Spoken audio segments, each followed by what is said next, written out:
안녕하세요. 우리 동네 핫 이슈. 오늘은 핫한 부동산 소식을 들고 왔습니다.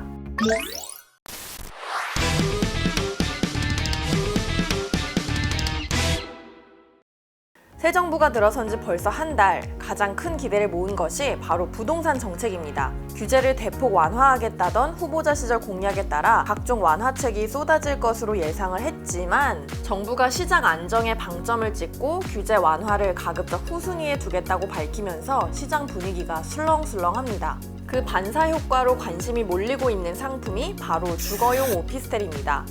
오피스텔이면 오피스텔이지 주거용 오피스텔이 대체 뭐냐? 라고 의아해하시는 분들을 위해 간략히 설명드리겠습니다. 기본적으로 오피스텔은 주택법에 따라 준주택에 포함되지만 세법에 따른 등기부 등본상으로는 업무시설로 구분됩니다. 하지만 소유자가 오피스텔을 어떻게 사용하고 있는지에 따라 주택에 따른 세금 또는 업무시설에 따른 세금을 다르게 부과하고 있죠. 소유자나 세입자가 오피스텔에 전입신고를 하면 주택으로 사용하고 있는 것으로 간주해 주택과 같은 세금이 매겨집니다. 2004년 이전에는 주택법이나 청약 관련 규제를 피하기 위해 대형 오피스텔이 시장에 쏟아져 나왔습니다. 이후 50제곱미터 이하에만 바닥 난방이 허용되고 욕조 설치가 가능한 규제가 시작되면서 소형 위주 오피스텔 공급이 시작됐고, 지난 2010년 이후에는 전용 면적 85제곱미터 미만의 오피스텔까지 주거용으로 사용할 수 있게 됐습니다. 그리고 작년 11월 기준이 더욱 완화돼 바닥 난방 기준이 전용 면적 120제곱미터로 개정됐습니다. 이에 따라 중대형 주거용 오피스텔 시대가 열릴 것이란 기대감이 모아졌는데요. 자, 그럼 주거용 오피스텔의 가격은 정말 많이 올랐을까요? 이달 7일 KB부동산 오피스텔 월간 통계에 따르면 올해 5월 서울 오피스텔 매매 평균 거래 가격 3억 169만 원으로 2010년 관련 통계 집계 이후 처음으로 3억 원을 뚫었습니다. 최근에는 1, 2인의 소형 가구가 증가해 주거용 오피스텔의 인기가 더욱 높을 것으로 많은 전문가들이 전망하고 있는데요. 특히 서울에 들어서는 주거용 오피스텔은 역세권, 슬세권 등 좋은 입지에 들어서기 때문에 아파트 대체제로 그 역할을 톡톡히 하고 있습니다. 원자재값 상승 등으로 수도권 일대 재개발, 재건축도 더뎌지면서 반사 이익을 누릴 것으로 기대가 되는 거죠. 이런 분위기 속에서 서울 땅에 들어서는 주거용 오피스텔들 소개해드립니다.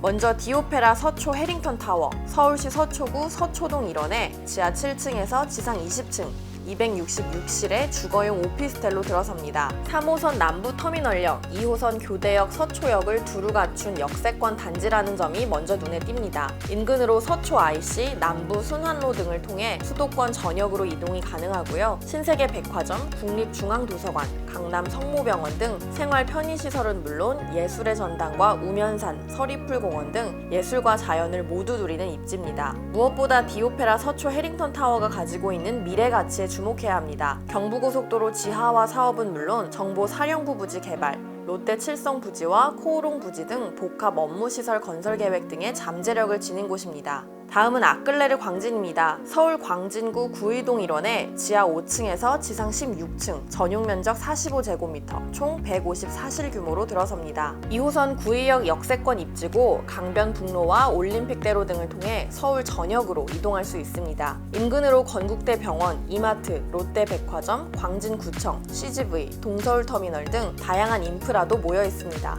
마찬가지로 서초에 들어서는 주거용 오피스텔입니다. 지젤 라이프그라피 서초, 서울 서초구 서초동 일원에 지하 6층에서 지상 22층, 2개동, 총 399실 규모입니다. 입지 보면 3호선 남부터미널역과 가깝고 인근으로 예술의 전당, 서리풀공원, 우면산 등 여가 활동 가능한 시설도 있습니다. 정보사 부지, 롯데칠성 부지 개발 등이 예정돼 있고 양재 AI 혁신지구도 인근에 예정돼 있어 배후 수요 기대해 볼 수 있겠습니다. 마지막은 서울 관악구에 들어서는 센트레빌 335 주거용 오피스텔입니다. 관악구 신림동 일원에 지하 7층에서 지상 20층, 총 335실 규모로 들어섭니다. 센트레빌 335는 신림역과 지하 연결 통로로 이어지는 직통 역세권이라는 점이 가장 포인트고요. 신림역은 서울 지하철 2호선과 올해 5월 개통한 경전철 신림선이 지나는 더블 역세권이죠. 신림역을 통해 여의도와 강남의 여러 인프라를 공유할 수 있다는 것이 장점입니다.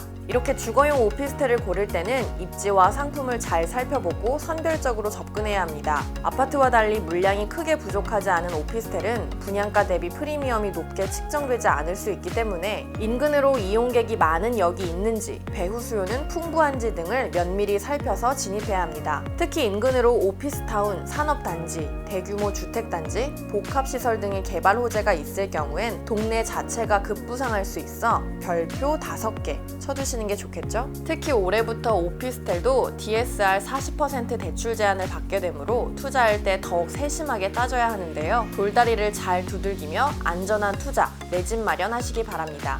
이상 우리 동네 핫이슈였습니다.